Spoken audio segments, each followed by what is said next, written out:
finally हामी चाहिँ लु कपडा किन्यो मेरो भाइले कपडा किन्यो होइन हामी चाहिँ अब बजारमा अब हाम्रो बजारमा टिसिएको छ अब हामी घरतर्फ लाग्नेछु अनि भाइ चाहिँ एकदम हिरो भइसक्यो अघि कस्तो थियो अहिले कस्तो भइसक्यो हिरो ठाउँका ठाउँ है चाहे भने के हुँदैन रहेछ कि भन्यो भने होइन बस पैसा समय लाग्दैन टाइम लाग्दैन रहेछ तर भाइ बस गाइस बस पैसा हुनु बस मेरो भाइले लाइक सब्स्क्राइब गरेर सबै भनेपछि कमेन्टमा छोडिदिनु होला तपाईहरु कहाँ कहाँबाट हेर्दै हुनुहुन्छ यस्तो गाडी जाने हो अब हामी दौडिँदैछु हामी चढ्ने हो र अलरेडी हामी गाडीभित्र छिर्सिएको छ hello guys welcome to back sir र सरको ब्लगमा आज त म बसमा चढेको छु अलरेडी नै आज हाम्रो सानो समय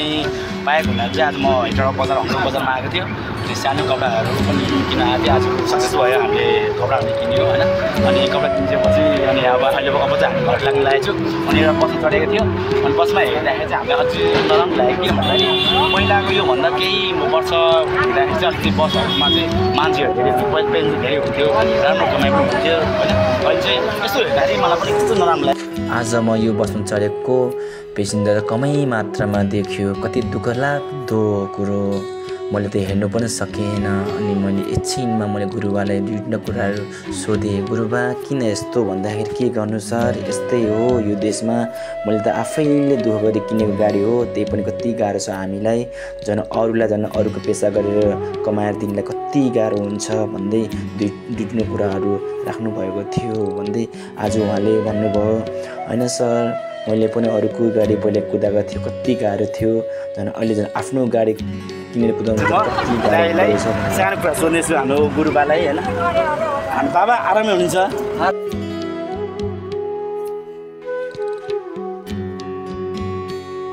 हो यतिकै पातुलो है यस्तो अहिले अब अफ सिजन पनि लाग्छ हल्का तपाईँको अब भोलि आउँदैछ हजुर हजुर भोलिको बेला चल्ने मेन कुरो अहिले इफेक्ट परेको भनेको इभी गाडीले गर्दा हो क्या इभी छ इभीले गर्दा अब मान्छे बाँडिन्छ हो क्या अब एउटा गाडीले बोक्यो मान्छे चारवटा गाडीले बोकेपछि बसलाई धेरै मार्का छ अहिले धेरै गाह्रो छ भएको अलिअलि भएको केटाहरू पनि छ विदेशतिर लाग्यो जनता पनि कमी हो अहिले सबै विदेश पलायन देशमा गरेर खाउँ भन्ने कोही पनि छैन यस्तै हो अनि त्यसरी गर्दा गाह्रो छ भनेपछि यो देशको युवा केटाहरू सब विदेश लाग्यो होइन युवा केटाहरू के अनि यताउता जब छैन बसेर पनि के गरोस् कसलाई भन्नु होइन त्यसैले गरेर गाह्रो छ सरकारले यताउता जब दिन सक्दैन सरकारी कोटामा नाम निकालेर पनि घुसै खोज्न खोज्छ आजभोलि केही कुरामा राम्रो छैन त्यसैले गर्दा गाह्रो भयो यसको निर सबै चोर भयो त्यसको नेताहरूले पनि गर्नुपर्छ त्यो खालि केहीमा राम्रो काम गर्ने होइन जेमा पनि खालि बढाउने महँगाई मात्र बढाउने अनि भने दाजु भने यो अनुसार यो अवस्थाले त तपाईँहरूलाई पनि पहिला भन्दा नि अलि यो तलबहरू पनि कस्तो हो तलबहरू पनि छैन होला है आफ्नै हो कि यो सौकै होला आफ्नै है गाह्रो छ पहिला त राम्रो पहिलाको कति अहिले कस्तो अहिले पहिला कति अहिले कति हुन्छ त यस्तो कम छ गाह्रो छ पहिला त राम्रै थियो अहिले त्यहीमा त अहिले त्यहीमा सानो गाडीले गर्दा धेरै इफेक्ट परिरहेको छ अनि त्यहाँ अहिले तेल पनि भाउ पनि बढ्यो होला है तेलको भाउ त बढ्ने घट्ने भएर त्यो बढ्यो 153 रुपियाँ लिटर छ हजुर सरकारले घटाउँदैन यस्तो अब इलेक्ट्रिक गाडीहरू आएछ भनेर त्यो घटाउनु पर्ने घटाउँदैन के गर्नु भनेपछि पहिलाको तुलनामा अहिले तुलना धेरै फरक छ गाडीमा गाडी लानु धेरै फरक छ है धेरै फरक छ धेरै गाह्रो छ है पहिला अब राम्रो थियो अब अहिले तेल पनि महँगाइ छ त्यही त राम्रो छैन त्यस्तै गाह्रो छ भने सुविधा खोज्ने हो जुनमा सुविधा भयो त्यहीमा जाने हो पेसेन्जर पनि अब बसभन्दा सुविधा सानो गाडीमा लाग्छ त्यही त बसलाई धेरै मार्कामा छ है धेरै मार्कामा पर्छ है बसलाई चाहिँ सानो उभिएर गरेर धेरै मार्कामा परेको छ अहिले अनि अहिले तपाईँहरू बिर्गज अहिले चाहिँ तपाईँहरूको लमसम यहाँका चाहिँ यो चाहिँ गराउनु भयो नागाबाट अहिले नागाबाट बिर्गज जाँदाखेरि तपाईँहरूको मोटामोटी खर्चहरू कति भएको आउँछ त है हाम्रो मोटामोटी अप एन्ड डाउनमा 8,000 तेल हो हजुर हजुर ड्राइभर साइबर मिलाएर तपाईँलाई यताउति गर्दाखेरि 12,000 रुपियाँ खर्च हुन्छ ड्राइभर गर्ने अब पेसेन्जर दिनु अप एन्ड डाउन 8-10 हजार कमाउने 2,000 घटाउँदा यस्तो है कति गाह्रो है अब कन्ट्रेक्टरलाई पनि दिनु परिहाल्यो है अब लाग्नु परिहाल्यो तेल कटाउनु परिहाल्यो भोलि बाटोमा हिँड्दा त टायर पन्चर होला के होला है गाह्रो है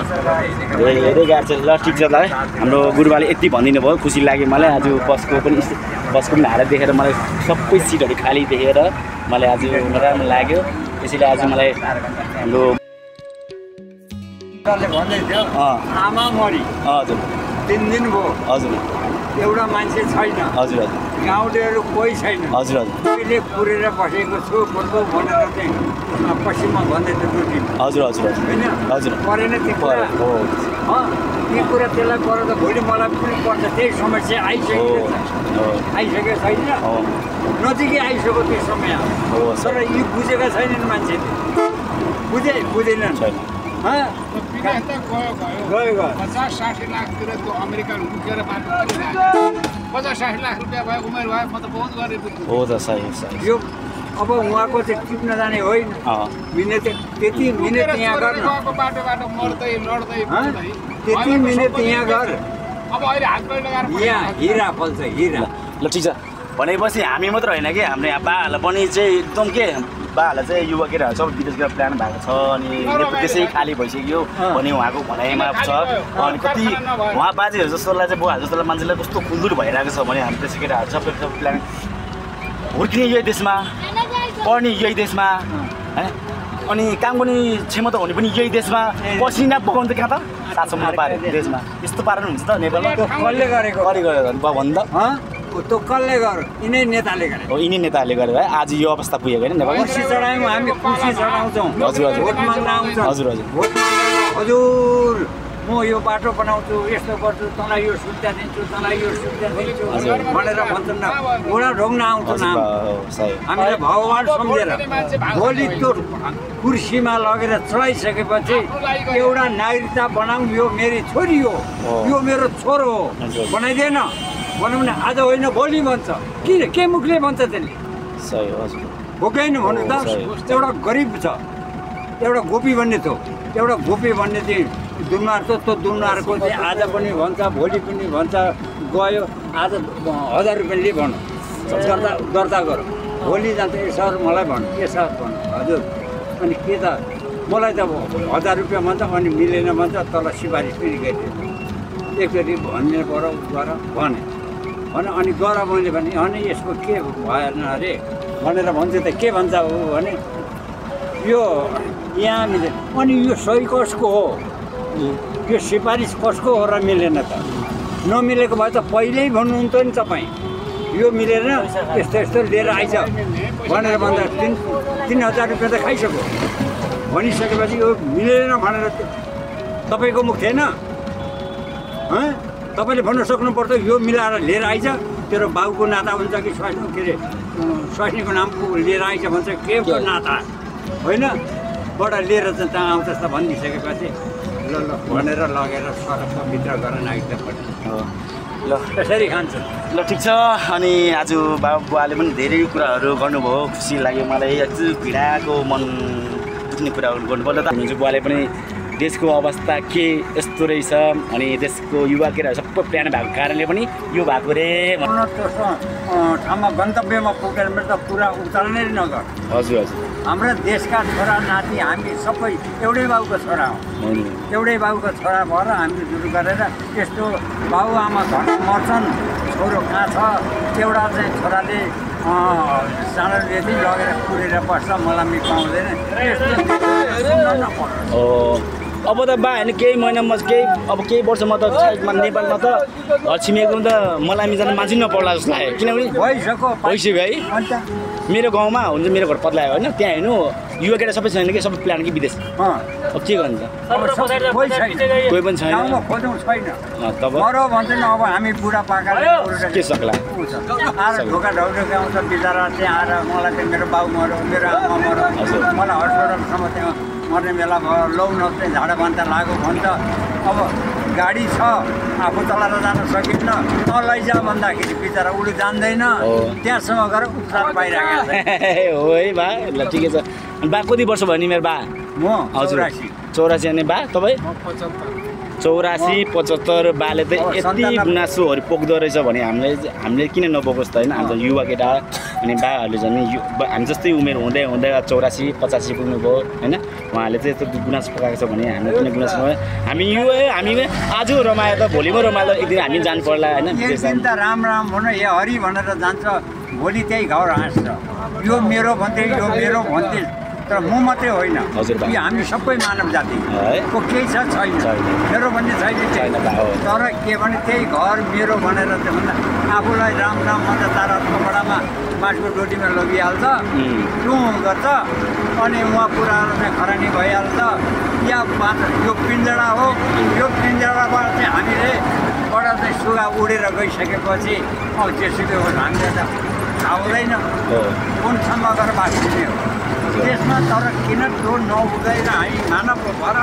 मानवले कसरी चाहिँ खुट्टा टेकाएर र आफूले जानेको कुरा अर्कालाई सहयोग गरेर त्यसलाई यस्तो हुन नदिउँ भने हामी एकतार हुन पाऊँ ल ल बा धन्यवाद छ मेरो हालियो बातको नाम के भन्नु त तेजबहादुर बस्नेत तेजबहादुर बस्नेत हजुर वाह विष्णु दाहाल हाम्रो तेजबहादुर बस्नेत विष्णु दाहाल बाले चाहिँ धन्यवाद छ मेरो बाहरूलाई सबैलाई ठिक छ अब तपाईँहरूलाई साह्रै कुराहरू महेन्द्र राजाको पालोदेखि वीरेन्द्र राजाको पालोदेखि सबै कुरा आदि अंश सबै कुरा थाहा रहेछ आज हाम्रो बाहरूले बताइदिनु भयो खुसी लाग्यो मलाई होइन हामीले थाहा थिएन हामी त्यतिसम्म ज्ञान पनि थिएन के भएको महेन्द्र राजा अनि वीरेन्द्र हामी त महेन्द्र राजाको सरको पालोको बेला हो तर हाम्रो धेरै कुरा ज्ञान थिएन तर आज हामीले यहाँ ज्ञान पाइयो हाम्रो बाहरूले मिठो कुरा गर्नुभयो महेन्द्र राजाको पालोको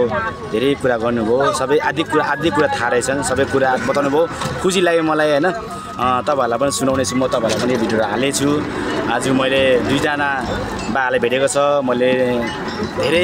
मैले ढुङ्गा देउता मिले भने जस्तो आज बाहरूले चाहिँ महेन्द्र राजाको पालोको कुरा आदि थाहा रहेछ उहाँबाट मैले कुरा सिक्यो मैले सुन्नु मौका पायो यसरी मैले मौका पाउनु थिएन होला सायद आज मैले बाहरूले भेटेर मैले धेरै कुराहरू महेन्द्र राजाको पालोको वीरेन्द्र राजाको पालोको धेरै कुराहरू सुन्नु मौका पायो अवसर पायो सायद तपाईँहरूले पनि पाउँछ होला होइन अब तपाईँहरूले नदेखे पनि तपाईँहरूलाई म भिडियो अपलोड गर्नेछु युट्युब च्यानलमा तपाईँहरूले फुल भिडियो हेर्न सक्नुहुन्छ है भन्दै म बिदा हुन चाहन्छु जय नेपाल ल